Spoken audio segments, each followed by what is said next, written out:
Good afternoon. Thanks for joining us midday at 12:30. I am not Amber Freeman. She got off from Adam. Shocking. And I'm Monica Shearer. Yeah, you were a little surprised when you came in. What's happening? Amber wasn't here. I know. Me. Start getting like the shakes and stuff. Something's different. How are you? Good. How's your tooth? So far, so good. Got ready, did the hair, so now I feel You've got, for talking earlier in the newsroom about Tuesday day, because Monday is the weird. Yeah. But Tuesday's that random day in the middle of the week where really you don't know what's happening, so you've got to be a little extra. Yeah, it seemed like it, because normally I'm in here like Fridays or later in the week, and so Tuesday's a lot of like, chickens with their head cuts off back there, like just going around. Yeah. I'm ready. Okay. Us news folks are like ducks, like on the top of the water, like we look calm, and underneath the feet are going like a million miles a minute.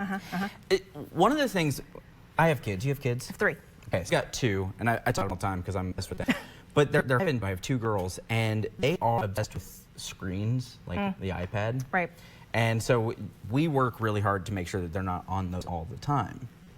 Are you the same?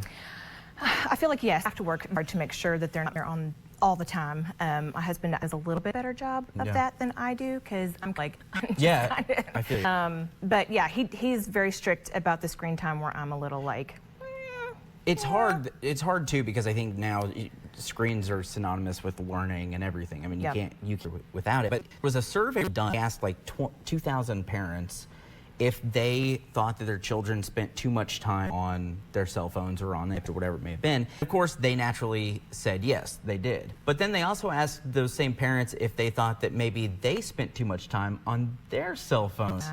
Yeah, I'm guilty. Yeah, self-reflection's hard. It is. I think only maybe once or twice had my kid be like, "Mom, get off your phone," but it was instant, like gutted. You know, I'm like, "Oh, okay," you know. But I'm also the one that takes all the pictures. Like, documents their entire life, and I don't scrapbook because I don't have time for it. So I Facebook, and there it is. But it takes about one time for a kid to say, "Hey, Mom or Dad," and you're like, "Whoa, that was. I should probably stop that." Yep. But it's hard because we're so connected to them now. Yep. You know, I mean, work, obviously, whatever it may be. So you may not be just like ignoring your children as much as taking pictures or whatever. I think it's different. Taking pictures, making appointments, like doing whatever it is you do on your phone. I feel like I'm just constantly documenting their life because I am really addicted to the phone, and I honestly can't remember as well as I used to be able to. So if I don't take the picture, I'm like, oh, I'm gonna forget. I'm not gonna know what they looked like, 16 years ago. You know, don't carry around like the pictures in the wallets anymore. I don't, but I totally should. But I can go grab my phone and show you how cute they are real fast,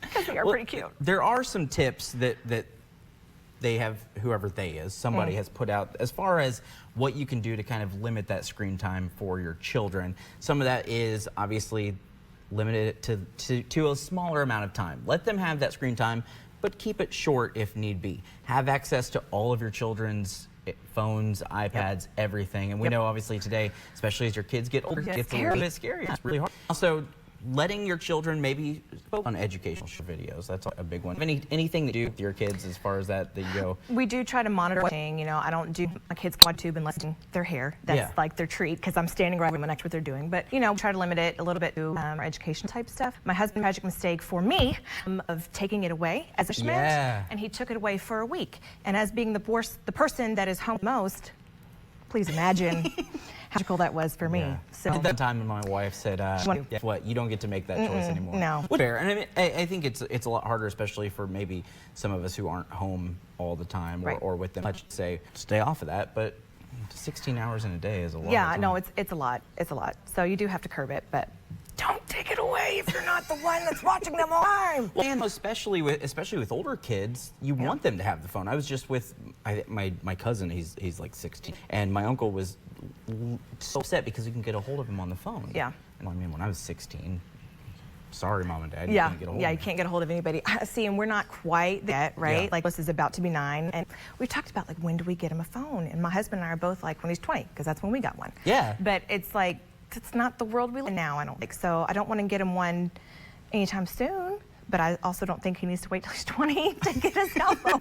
I have daughters, so they're going to be pretty before they can anything in the world. But it's such a tricky situation, because I feel like sometimes, especially as parents, we set standards for our kids, sometimes don't follow those standards, you know, and it's very easy just to our own thing. Yeah, well, or so they say.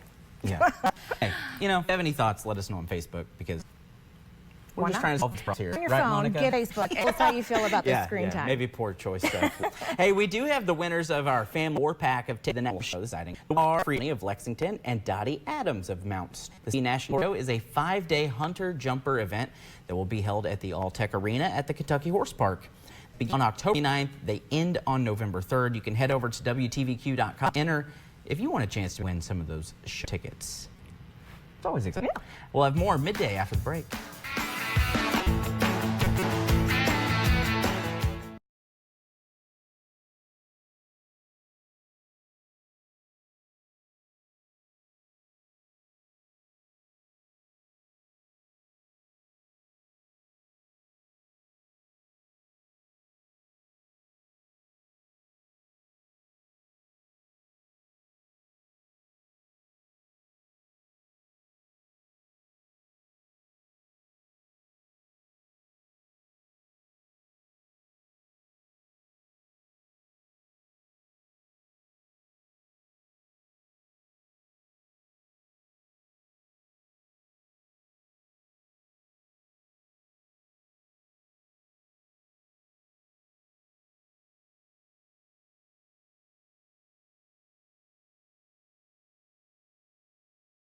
Makeup look perfect. And here to help us the entire process, Stephanie Morrison. She's a makeup specialist out at Dillard's, and this is something that people struggle with. I mean, I wear makeup, I'm being obviously, and I struggle with it because my skin tone's a little bit different, and so it's a very difficult thing for people to figure out, isn't it? It is. Actually, Stephanie wasn't able to be with us today. Oh, your name is Hannah Carpenter. Hannah, yes. Hannah Carpenter, and I read right what was on the screen like That's an okay. idiot. That's okay. Yes, at Dillard's we have multiple different companies that have beautiful foundations that range in shades with undertones of neutral all the way to warm to olive skin tones. Great for ivory-based skins all the way to deeper skin. Because I think the issue is just finding that undertone. Like I know there's like yellows and peaches and almost pinks sometimes in color. What do you think is the best way to find your shade? To find your shade, just find a brand that we have, like I said, all different kinds of brands. Just find a brand that you feel you are very comfortable with. We have trained beauty advisors to match you up to your undertone. For example, Lolly, she is matched up. She has a beautiful ivory complexion, porcelain skin tone with a cool undertone. Those shades for lighter skin are very hard to find, but at Dillard's we do have those variety of shade ranges. Her makeup looks so good. Her red lip. Next we have Sarah. Sarah has a beautiful golden olive skin tone. That is one of the more complicated skin tones too. Some of your other foundation lines, they don't give a whole lot of range as far as undertones go, but at Dillard's we do have those ranges for you. There's a real science to this, isn't there there? Is, I mean, yes. it's not just that color looks close enough, let's go with that. I mean, it really makes a huge difference. It is. You can find your shade as far as the color of your skin, but then it look off and you get a jawline to where it doesn't match, like when you walk out into the sun, and that's all based on your undertone as well. We've got another example as well, Yes, right? yes. Christian is here. She's got a beautiful complexion as well. She matches really well with our deeper, warmer undertones. Again, sometimes that's really hard to find, but with our foundations that we have at Dillard's, we range really well in different colors and undertones to match everybody's skin. So how does it work if someone is sitting at home going, man, I've been struggling forever to figure out what undertone I have, my complexion, all of that. How does that process work as far as coming into you guys and getting information on how to handle that and figure that out?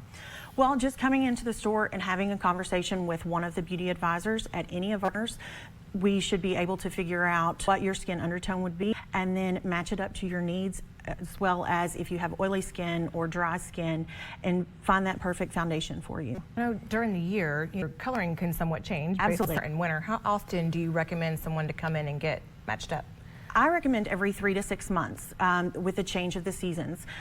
When you go from wintertime to springtime, you're going to be exposed to more sun. Your skin's going to warm up some. Obviously, from spring to summer, your skin's going to be very golden, a lot darker.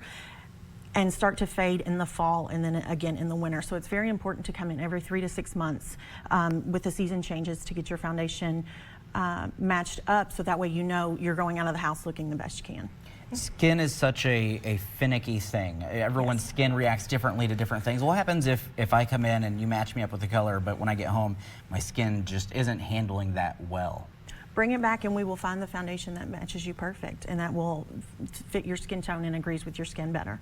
Do each brands have similar color and tones, or do they kind of vary between brand? You know, if I come in and you go, this brand doesn't exactly have what I'm looking for, I can go to this brand or whatever it may be. Yes, yes. Between all of our brands at Dillard's, we will have that perfect foundation that fits you, whether it be in Shiseido or Dior or Chanel.